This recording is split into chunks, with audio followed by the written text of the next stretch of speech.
नमस्कार, मैं श्यामगिरी। आप देख रहे हैं टीएफडी इंडिया न्यूज 24। टीएफडी इंडिया न्यूज 24 में आप सभी दर्शकों का स्वागत है। मोदी की कुर्सी नहीं बचेगी, शरद पवार होंगे नए प्रधानमंत्री देश के। इंडिया गठबंधन की लगी मुहर। राहुल गांधी ने रामलीला मैदान से यह तय कर दिया कि मोदी की कुर्सी छीन लेंगे। यह साबित कर दिया राहुल गांधी ने। आप लोगों ने देखा, टीएफडी इंडिया न्यूज 24 ने रामलीला मैदान से लाइव प्रियंका गांधी और राहुल गांधी के उस भाषण को भी चलाया डायरेक्ट। अब शरद पवार पर सहमति हर किसी की बनती जा रही है और शरद पवार पर जब मुहर लग रहा है कि नए प्रधानमंत्री के रूप में शरद पवार होंगे, तो भारतीय जनता पार्टी के अंदर वह जो महाराष्ट्र से समीकरण बना रही थी कुर्सी बचाने की, वह समीकरण धराशाह हो गया। अब नरेंद्र मोदी की कुर्सी बचती हुई नजर नहीं आ रही है और भारतीय जनता पार्टी के अंदर एक बौखलाहट सी परिस्थिति आ गई है। राहुल गांधी ने आज रामलीला मैदान में जो भाषण दिया राहुल गांधी ने, और देश ने सुना, और जो रामलीला मैदान के अंदर देश के अलग अलग हिस्सों से लोग आए हुए थे, और जो जोश और जज्बा था वह दिखा रहा था कि नरेंद्र मोदी के खिलाफ जनता का गुस्सा, आक्रोश क्या है। बहुत कुछ लोग कह रहे थे, ऐसी ऐसी बातें भी कह रहे थे जो नहीं स्क्रीन पर कही जा सकती, लेकिन गुस्सा हर किसी के अंदर मोदी सरकार को लेकर के था, व्यवस्था को लेकर के था। अब हम उन समीकरण पे आते हैं जो बड़ी महत्वपूर्ण है। 2 से 3 विषयों पर हम लोग को चर्चा करना बहुत जरूरी है।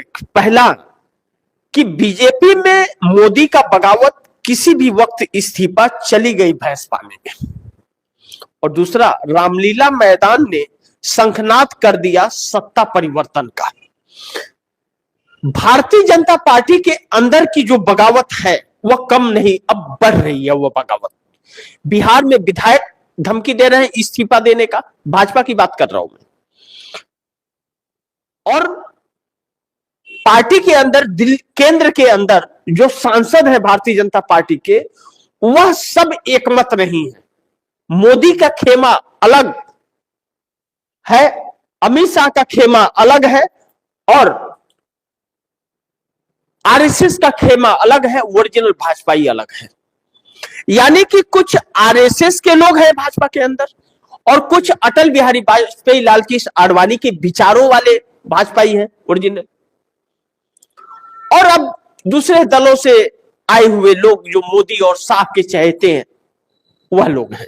लेकिन उनमें से भी जब विपक्ष के संपर्क में आ जाए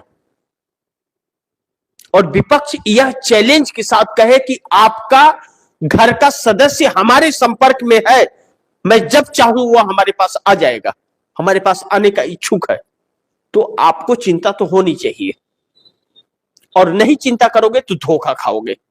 तो आज नरेंद्र मोदी के साथ यह है कि नरेंद्र मोदी के लोग अब नरेंद्र मोदी के साथ नहीं है, और आदतें वही रही तोड़फोड़ की जो आज लेने के देने पड़ रहे हैं। शरद पवार को इंडिया गठबंधन से प्रधानमंत्री का चेहरा एक तरह से मान लिया गया है कि शरद पवार ही प्रधानमंत्री का चेहरा होंगे और उन्हीं के नाम पर बहुमत इकट्ठा किया जा सकेगा, क्योंकि नरेंद्र मोदी शरद पवार और उद्धव ठाकरे के दम पर अपनी सरकार बचाने की कोशिश में थे, और नीतीश कुमार को तोड़ के, कि चंद्रबाबू नायडू अगर चले गए तो भी, लेकिन शरद पवार ही जब मुखिया होंगे तो ना तो एकनाथ शिंदे को मोदी रोक पाएंगे और ना तोड़ पाएंगे, और ना उद्धव ठाकरे जाने लायक रहेंगे, क्योंकि फिर उन्हें महाराष्ट्र की बात करनी पड़ेगी कि महाराष्ट्र का पहली बार कोई प्रधानमंत्री का चेहरा बनने जा रहा है। तो इनके आपस में ही बगावत हो गई है, बिखर गया है एक तरफ से। लेकिन इस वक्त परिस्थितियां यह है कि इंडिया गठबंधन पूरी तरह से एकजुट, और हर एक नेता प्रयास में लग गया है सरकार बनाने के और सरकार बदलने के। यह बात सोच सोच करके भारतीय जनता पार्टी और पीएमओ के अंदर, पीएमओ दफ्तर में बहुत ही डर का माहौल है। कब होगा यह वक्त बताएगा, लेकिन परिस्थितियां अब मोदी के हाथ से निकल रही हैं।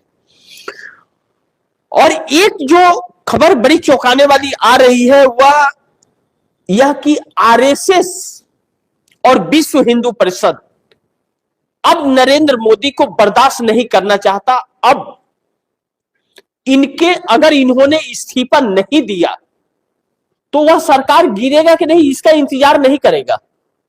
आरएसएस और विश्व हिंदू परिषद इनके एक एक काले चिट्ठे को खोलेगा। और कहा भी जा रहा है कि जो या इनकी परतें या घोटाले या काले करतूत जो खुल रहे हैं, यह आरएसएस और विश्व हिंदू परिषद की मिली भगत से बाहर आ रहे हैं। इनको जीने नहीं देंगे, इनकी नींद हराम करके रखेंगे और अनाप शनाप बकेंगे, या और बकेंगे अनाप शनाप तो उसी तरह इनकी परतें खुलते रहेगी। अब अमित शाह ने पार्लियामेंट में जो गाली दी वह बौखलाहट में, चिड़चिड़ापन में दी, क्योंकि देखिए इनकी कुर्सी अगर गई तो इनके लिए बड़ी भारी मुसीबत खड़ी हो जाएगी। यह जानते हैं कि उस मुसीबत से यह निकल नहीं पाएंगे, इसलिए इनके अंदर चिड़चिड़ापन अब आ रहा है। लेकिन फिर भी कुर्सी तो नहीं बच रही है, यानी कि यह विपक्ष ने भी ठान लिया है। राहुल गांधी ने रामलीला मैदान से भी यह संकेत दिया, आप दर्शकों ने सुना। और विश्व हिंदू परिषद, मुरली मनोहर जोशी इनको अब बिल्कुल देखना पसंद नहीं कर रहे हैं। दूसरों की राजनीति आपने खत्म कर दी 75 साल का बात करके, और आप सत्ता में बने हुए हो। आप मलाई खाओ और दूसरे का छाछ भी छीन लिया आपने, राजनीतिक कैरियर समाप्त कर दिया, और अब खुद को बचाने के लिए कुर्सी की जरूरत है आपको, तो आप कुर्सी पे बैठ रहे हो। ऐसा नहीं चलेगा, नहीं तो इस्तीफों की झड़ी लग जाएगी भारतीय जनता पार्टी के अंदर। राहुल गांधी ने कई बार कह चुके हैं यह बात कि भाजपा के कई सांसद हमारे संपर्क में हैं। अब आने वाले दिन में नरेंद्र मोदी की और मुश्किलें बढ़ने वाली है, और नरेंद्र मोदी के और भी बहुत सारे परतें खुलने वाली है इस देश में। बहुत सारी वीडियोस, ऑडियोस, बहुत कुछ आएंगे जैसे आ रहे हैं। यह सिलसिला यही रुकेगा नहीं। लेकिन अब आरएसएस और विश्व हिंदू परिषद ने भी, या कुछ भाजपाइयों ने भी यह ठान लिया है कि इनको अब कुर्सी से हटा करके दम लेंगे, इनको इस्तीफा दिलवा करके ही दम लेंगे। और यह बात अगर है तो मोदी के लिए शुभ संकेत नहीं है। यह इन्हें फिर बड़ी मुसीबतों का सामना अब करना पड़ेगा। दूसरी तरफ चंद्रबाबू नायडू लगातार वह कांग्रेस के बहुत नजदीक पहुंच गए हैं। कांग्रेस के बहुत नजदीक पहुंच गए हैं। कभी उतना नजदीक नरेंद्र मोदी के हुआ करते थे, चंद्रबाबू नायडू इतना कांग्रेस के नजदीक पहुंच गए हैं, यानी कि मोदी से अब बहुत दूर हो गए हैं चंद्रबाबू नायडू। सिर्फ वक्त का इंतजार अब किया जा रहा है। नीतीश कुमार अब तब वाली परिस्थिति में है, कभी कुछ करते हुए नजर आ रहे हैं, कभी कुछ नहीं करते हुए नजर आ रहे हैं। लेकिन इंडिया गठबंधन कहीं ना कहीं अब बगैर नीतीश कुमार के समीकरण बिठा रहा है। फैसला नीतीश कुमार अपना कर लेंगे, क्या करना है नहीं करना है, लेकिन नीतीश कुमार के बगैर मोदी की सरकार गिराने का और इंडिया गठबंधन की सरकार बनाने की भी संतुलन बनाने का और रणनीति बनाई जा रही है। जो रणनीति तैयार की जा रही है कि नीतीश कुमार अगर नहीं भी आते हैं तो भी कैसे मोदी सरकार को गिरा देना है और सरकार इंडिया गठबंधन का बना देना है, इस रणनीति पर कार्य हो रहा है। तो दुविधा में दोनों गए और रहमन मिले न राम। नीतीश चाहते हैं, लेकिन नीतीश के पार्टी में भी कुछ ऐसे गद्दार हैं जो मोदी के साथ हैं इस पल भी। तो उनका कहते हैं ना, कौन से फिल्म का डायलॉग है, तेरा क्या होगा कालिया, तो फिर उनका क्या होगा। लेकिन वह नेता इतने मतलबी है और स्वार्थी है कि समय को, नजाकत को पहचानते कि जब कुर्सी जा रही है तब फिर इनके साथ क्यों, तब धड़ल्ले से अपने पार्टी की तरफ चल जाओ। यानी कि दोनों नाव में टांग रख करके बैठे हुए हैं, जो आने वाले वक्त में उन्हें उसकी कीमत चुकानी पड़ेगी। अब इस वक्त जब रामलीला मैदान में राहुल गांधी गरज रहे थे, प्रियंका गांधी वोट छोड़ गद्दी छोड़ के नारे लगा रहे थे और इनकी असलियत दिखा रहे थे, देश देखा, भाजपा देख ली कि आम जनता के अंदर आक्रोश क्या है। 5 करोड़ लोगों के हस्ताक्षर कांग्रेस के पास मौजूद हो गए हैं। और कल राष्ट्रपति महोदया महामहिम द्रौपदी मुर्मू को ज्ञापन 5 करोड़ लोगों के हस्ताक्षर के साथ कांग्रेस सौंपने जा रही है। यह देश के 5 करोड़ लोगों ने हस्ताक्षर किए हैं। अब दूसरी चीज, मुख्य मुद्दे पर आ जाता हूं कि शरद पवार होंगे नए पीएम। शरद पवार पर मुहर पूरी तरह से लग गई है और शरद पवार के नाम पर पूरा इंडिया गठबंधन एकजुट हो रहा है। अब शरद पवार होंगे या चंद्रबाबू नायडू होंगे, इन दो नामों में एक नाम फाइनल होगा। इन दो नामों में एक नाम फाइनल होगा।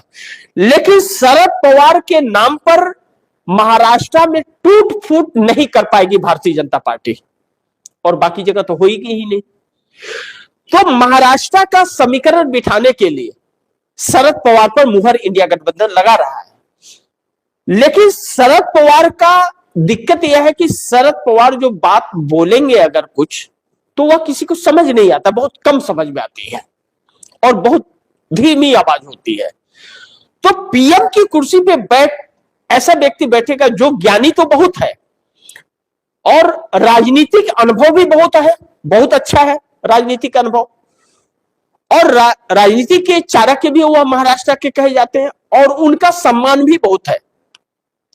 यह सारी चीजें हैं, लेकिन वह बोले यह बात सही से लोगों को समझ नहीं आएगी। वह जोर से नहीं बोल सकते क्योंकि पैरालाइज है वह, तो उनके लिए दिखते हैं। लेकिन फिर भी इंडिया गठबंधन उनको वह आखिरी वक्त में सम्मान देना चाहता है।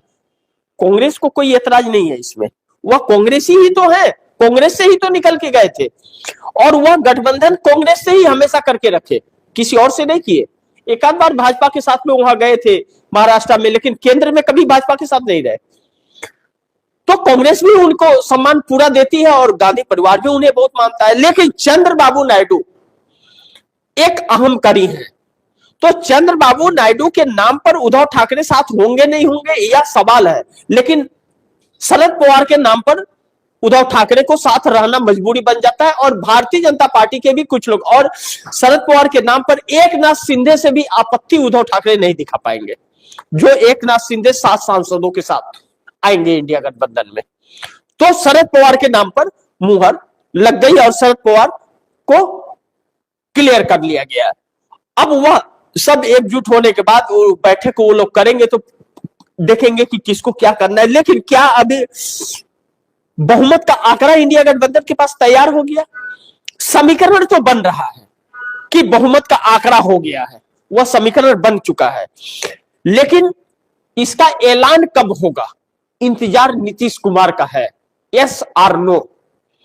और कहा जा रहा है कि नीतीश और नायडू यह दोनों लोग राहुल गांधी से बात करना चाहते हैं, डायरेक्टली कंफर्मेशन राहुल गांधी से लेना चाहते हैं कि वह उद्धव ठाकरे या नीतीश कुमार या चंद्रबाबू नायडू, अखिलेश, मायावती के दम पर सरकार नहीं बन सकती। सरकार जब भी बनेगी तो कांग्रेस के दम पर बनेगी और कांग्रेस के सपोर्ट से बनेगी। बगैर कांग्रेस की मोदी को हटाने की कोई सपना भी नहीं देख सकता। तो नीतीश नायडू मोदी का साथ छोड़ने के पहले डायरेक्ट राहुल गांधी से बात करना चाहते हैं। इस तरह की बातें और चर्चाएं चल रही हैं और राहुल गांधी इस सरकार को बदलने के लिए, व्यवस्था बदलने के लिए कुछ भी करने को तैयार है। अब कांग्रेस की तरफ से फिर एक बार यह बात कही गई है कि चाहे जो भी प्रधानमंत्री बनना है बन जाए, व्यवस्था को बदलना है और यह लोकतंत्र पर जो कुठाराघात किया जा रहा है, लोकतंत्र को बचाना है, व्यवस्था को बचाना है, संविधान को बचाना है, मोदी को हटाना है। हम 100 सांसदों का समर्थन देने के लिए तैयार हैं। कोई पद नहीं चाहिए, पूरा फुल सपोर्ट 2029 तक हम देंगे, लेकिन व्यवस्था बदलना पड़ेगा। व्यवस्था नहीं बदला तो सरकार नहीं चलेगी। अब इस बात पर मुहर लगी है, इसका निर्णय क्या होता है, क्या निर्णय लेता है इंडिया गठबंधन, बाकी के लोग क्या निर्णय लेते हैं। लेकिन अभी तक चंद्रबाबू नायडू और नीतीश कुमार की बात नहीं हुई, बस नेताओं से बात चल रही है। कांग्रेस के बड़े बड़े नेताओं से चंद्रबाबू नायडू की बात हो रही है, अखिलेश यादव से भी बात हो रही है। अखिलेश यादव मुलाकात भी करके आए हैदराबाद जाके, चंद्रबाबू नायडू के बड़े बड़े विश्वसनीय नेताओं से, नीतीश कुमार भी संपर्क में है। अब राहुल गांधी से मिलकर के क्या फाइनल होता है यह देखना बड़ी महत्वपूर्ण होगा। लेकिन अब मोदी की कुर्सी, अगर यह इस तरह सक्रियता बनी रही और यह रणनीति इंडिया गठबंधन चल रहा है तो मोदी की कुर्सी नहीं बच पाएगी और शरद पवार नए प्रधानमंत्री के रूप में चेहरा हो सकते हैं इस देश के। इंडिया गठबंधन उन पर मुहर लगता हुआ हाँ नजर आ रहा है, इंडिया गठबंधन का जो उसके काबिल भी है शरद पवार, एक सम्मान उनका रहा है हमेशा से और उन्होंने अपना सम्मान कभी नहीं खोआ। ना काहू से दोस्ती ना काहू से पैर, किसी से उनकी दुश्मनी नहीं रही और किसी से वैसी दोस्ती भी नहीं रही, न दोस्ती और न दुश्मनी। एक सामान्य इंसान के तौर पर हर किसी से व्यवहार वैसा ही रहा जैसे एक परिवार का होता है। तो यह चीजें शरद पवार ने किया। अब देखना यह महत्वपूर्ण होगा कि अब इंडिया गठबंधन क्या करता है, सब एकजुट होते हैं या सिर्फ कागजों में और चर्चाओं में ही रह जाते हैं। लेकिन रामलीला मैदान से कांग्रेस ने यह कह दिया कि आप एक हो जाइए और इस व्यवस्था को बदलिए साथ में मिलकर, अन्यथा हम अकेले चलने को मजबूर हो जाएंगे। और वह दृश्य कांग्रेस ने रामलीला मैदान में दिखा दिया है और उस राह पर कांग्रेस निकल पड़ी है। देखना है कि बाकी के नेता क्या इस व्यवस्था को बदलना चाहते हैं या नहीं।